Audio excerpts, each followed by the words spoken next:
Here's the story of the Crucible.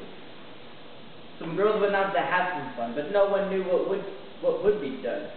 When Reverend Paris came and saw, he watched in disbelief and awe. Story starts with Betty sick, but really, was it all a trick? She stayed asleep all night and day, so Reverend Paris knelt to pray. There is a girl named Abigail who always seems to prevail. She lied when she was asked a question. She never gave a confession. There were facts within the trials. They went down inside the files. In society of piety, a time of great anxiety. Corey, God put to death without a trial. The town had gone mad. It all went bad. A snitch accused a witch, and they were hung, old or young. So this is the crucible, my friend. Listen till the end. Here's where Act 2 begins. Importance held within. It was known about John Proctor. Abigail, he rocked her. Oh, shit. His wife Elizabeth was sick, which led to what conflict? Marshal Cheever came to visit in his hand of permit. He called for her arrest. This had John Proctor stressed. He wanted Mary Warren to testify. She said that she could not and began to cry. Rebecca Nurse was accused, which had the town confused.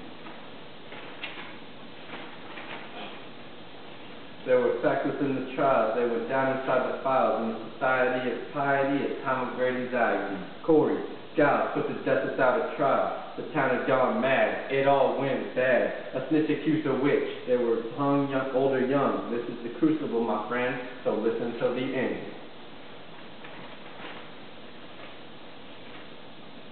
So here comes Act 3. The court session starts, you see. Hoffman was the judge. He just wouldn't budge. Danforth was the deputy who carried out his duty. He condemned 70 to death. Awaiting their last breath, Abby was called in, quite an actor, not a grin. She said that Mary Warren sent a cold wind on them. She seemed to have the power to condemn.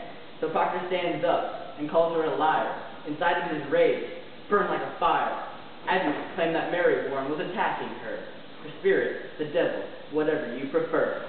And when John Proctor was arrested, the court session then ended. Nothing could be done. One could not be defended. Oh, next.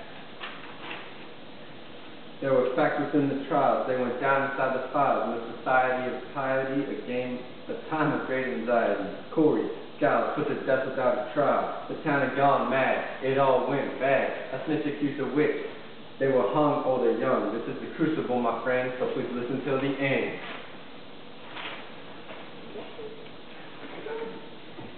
Here in Act 4, it begins at the jail. A man is there. His name is Reverend Hale. He's trying to get the people to confess. He claimed it was the best way to suppress this awful situation back in Salem. Reverend Hale, he tried to save Elizabeth is pregnant, so her death date extended, but her husband's life all depended on whether or not he would confess. Later, the text tells us the answer is yes. Proctor signed a sheet that says that he's guilty. Though with this public embarrassment, he has some difficulty. He signs the paper, then rips it in half. He chooses the gallows on his own behalf.